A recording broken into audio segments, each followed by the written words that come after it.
दिखाएं और बताएं।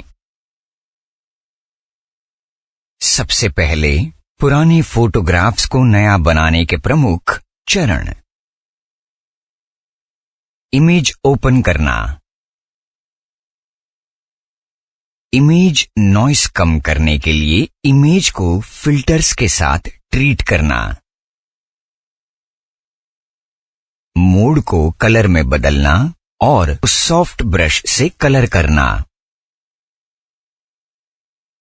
रंगों के साथ खेलना,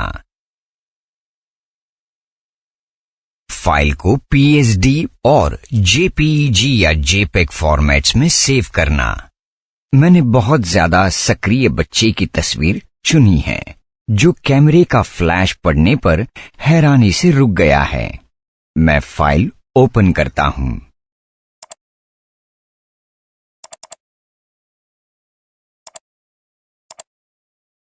तस्वीरों की बॉर्डर सफेद है, इसकी कोई जरूरत नहीं है और इसे क्रॉप किया जा सकता है। इस पुरानी तस्वीर में इन छोटे छोटे दानों पर गौर कीजिए जो कि इमेज का भाग नहीं है। इन्हें नॉइस कहा जाता है। और फिल्टर, फिर नॉइस, फिर रिड्यूस नॉइस पर जाकर कम किया जा सकता है। इस फिल्टर में कई सेटिंग्स हैं। इमेज के अंदर जूम करें और फिर संतुष्ट होने तक सेटिंग्स के साथ खेल सकते हैं। अब नॉइस दो प्रकार के होते हैं। एक इमेज को दानेदार या धब्बेदार बनाता है और दूसरा कलर नॉइस होता है जो इमेज पर अनावश्यक रंग ले आता है। सेटिंग्स में टॉगल करने से रंग के अनचाहे ब्लॉक्स निकल जाते हैं। शार्पनेस नॉइस के दानों को सिर्फ हाईलाइट करेगी। आइए इसे कम करें। साथ ही स्ट्रेंथ भी थोड़ी सी कम कर दें। एडवांस्ड मोड दानेदार चित्तियों को ठीक करेगा। आमतौर पर कलर नॉइस पर इस तरह काम किया जाता है।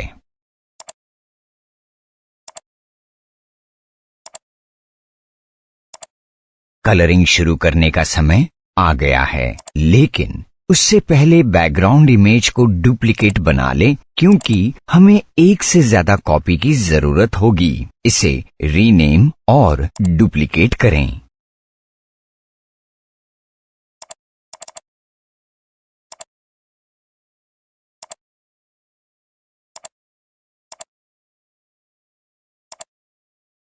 अंतिम क्रिएट की गई लेयर के लिए मैं फिल्टर फिर हाई पास का उपयोग करूंगा। ध्यान से देखिए कि जिन छोरों पर रंग के तेज परिवर्तन हैं, उनकी बारीकियों को भी किस तरह बरकरार रखा गया है। अब लेयर मोड को बदलकर ओवरले कर दें। ऐसा करने से ओरिजिनल लेयर में बेस रंगों के हाइलाइट्स और शैडोज सुरक्षित रहती हैं। ध्यान रखें, जब तक इमेज पर सही फिल्टर्स के साथ काम नहीं किया जाएगा, आप परिणाम से खुश नहीं होंगे, भले ही उसमें कितने ही अच्छे रंग क्यों ना भरे हों। मुझे पता है कि अब आप सोच रहे होंगे कि मैं कलरिंग करना कब शुरू करने वाला हूँ। बस हम कलरिंग अभी शुरू करेंगे। आइए रंगों के साथ खेलें। एक सॉफ्ट ब्रश चुनें जिसकी ओपेसिटी कम हो। त्वचा की एक टोन और रंगत चुनें। अरे नहीं, मुझे जल्दबाजी नहीं करनी चाहिए।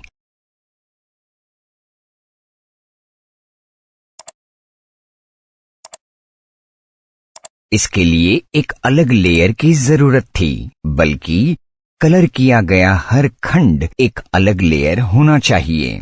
अब आइए त्वचा के भागों की कलरिंग शुरू करें।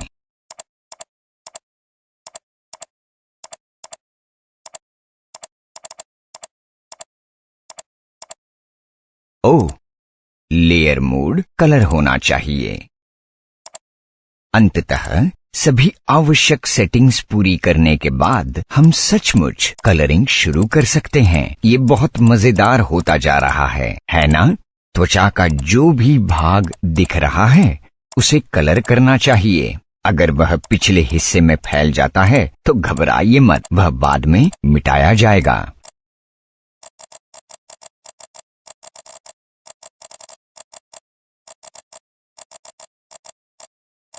त्वचा के पूरे भाग पर कलर हो गया है।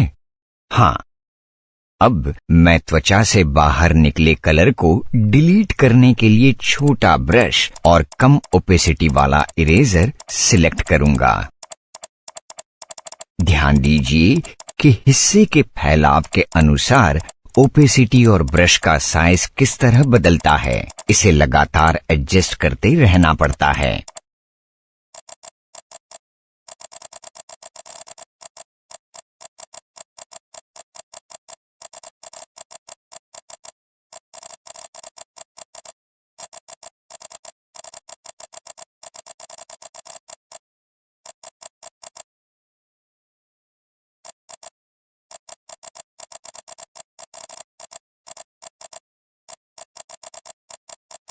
टैब दबाने से मैं फुल स्क्रीन मोड पर चला जाऊंगा और मैं स्क्रीन पर बिना किसी गड़बड़ी के काम कर सकूंगा।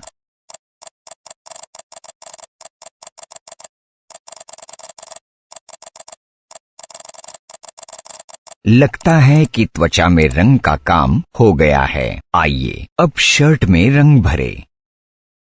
दूसरी लेयर बनाना और मोड को कलर में बदलना न भूलें और फिर रंग करना शुरू करें।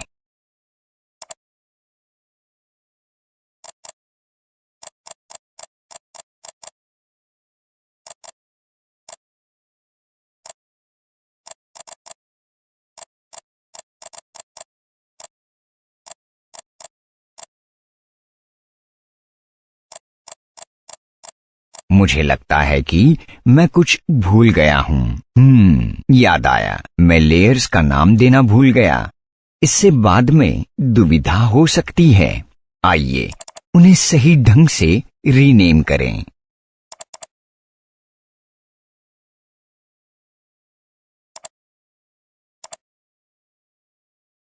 अपनी पसंद के रंग से भरें। उसके बाद फैले हुए रंग को इरेज कर दें।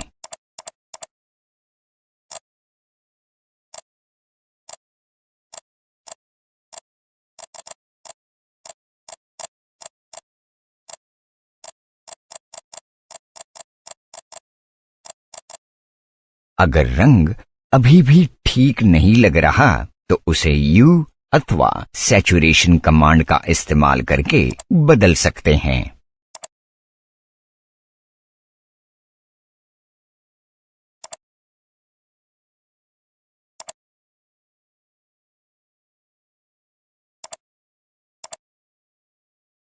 जी हाँ, मुझे हाफ पैंट में रंग भरना शुरू करने से पहले न्यू लेयर बनाना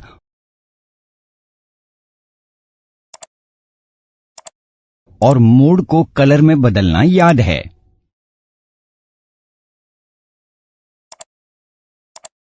ये काम थोड़ा मेहनत वाला लगता है, लेकिन हमें धैर्य रखना चाहिए। मैं वादा करता हूँ रंग भरी हुई फाइनल इमेज को देखने पर आप ये समझ जाएंगे।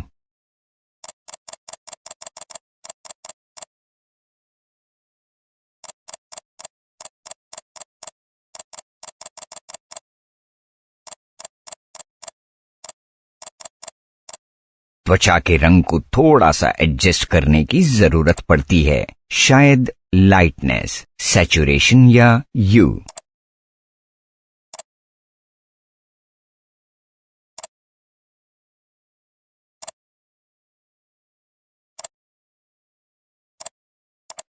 हाँ, ये ठीक लग रहा है। देखते हैं।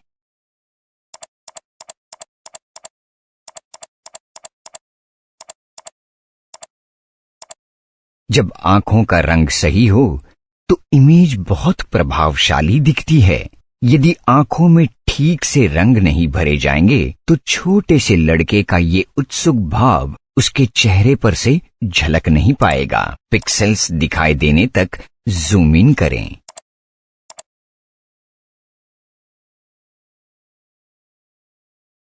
आंखों के मुख्य रंग से मेल खाने वाले रंग को सावधानी पूर्वक चुनें। मूल रंग एकदम सही है। ध्यान से रंग भरें, सिर्फ आंखों के गोलकों के सिरों पर। आइए देखें। परिणाम तो अच्छा लग रहा है ना?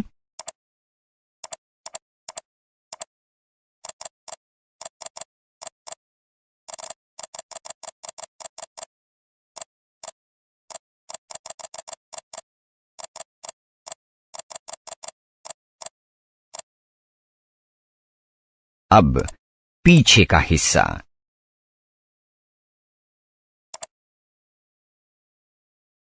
बैकग्राउंड नामक न्यू लेयर बनाएं और मोड को कलर में बदलें। बढ़िया, मैंने चरण याद कर लिए हैं।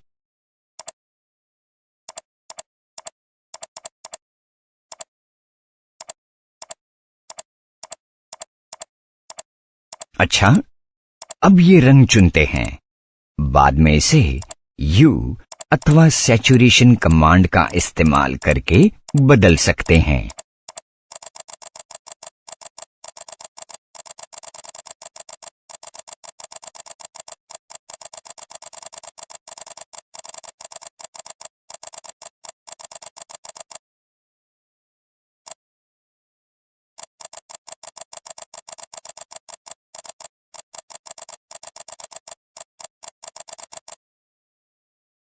रंग भरना और बाहर फैले रंग को मिटाना मेहनत वाले काम लगते हैं, लेकिन मैं वादा करता हूं, रंग भरी हुई फाइनल इमेज को देखने पर आप ये समझ जाएंगे।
बच्चे के उठे हुए बाल उसके चरित्र को एक अलग पहचान देते हैं। इसे बनाए रखने के लिए ब्रश साइज कम करें और स्पाइक्स को बीच बीच में ट्रेस करें।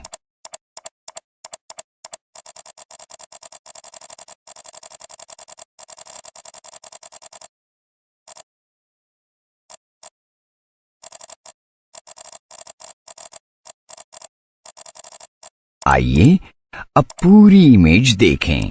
छोरों पर थोड़े और रंग की जरूरत है और बाहर फैले कुछ रंग को मिटाने की जरूरत है। इमेज में अच्छी तरह कलर होने तक उसमें सुधार करते रहें।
स्पॉट हीलिंग टूल इमेज में से जल्दी से खराबियां दूर करता है।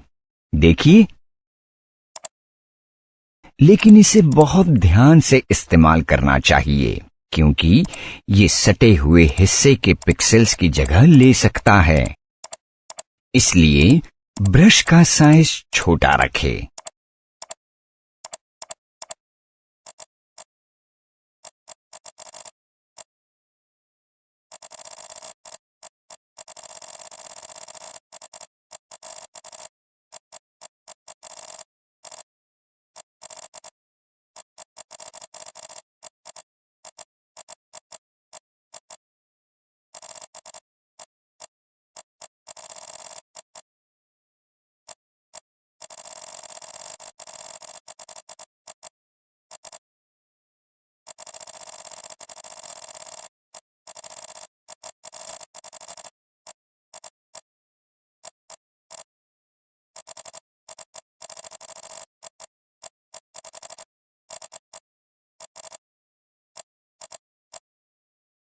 थोड़ा और फाइन ट्यून करें। इमेज के रंगों को सुधारने के लिए कर्व्स कमांड इस्तेमाल किया जा सकता है।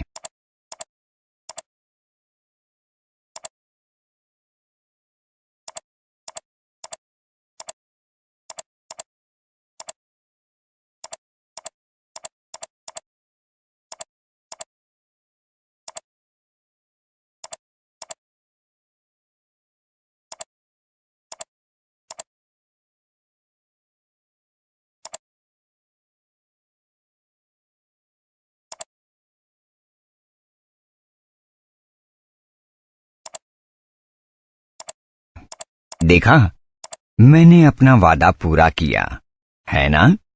मेहनत रंग लाई, है ना? तो अब इंतजार किस बात का है? फाइल को पीडीएफ और जेपीईजी दोनों में सेव करें।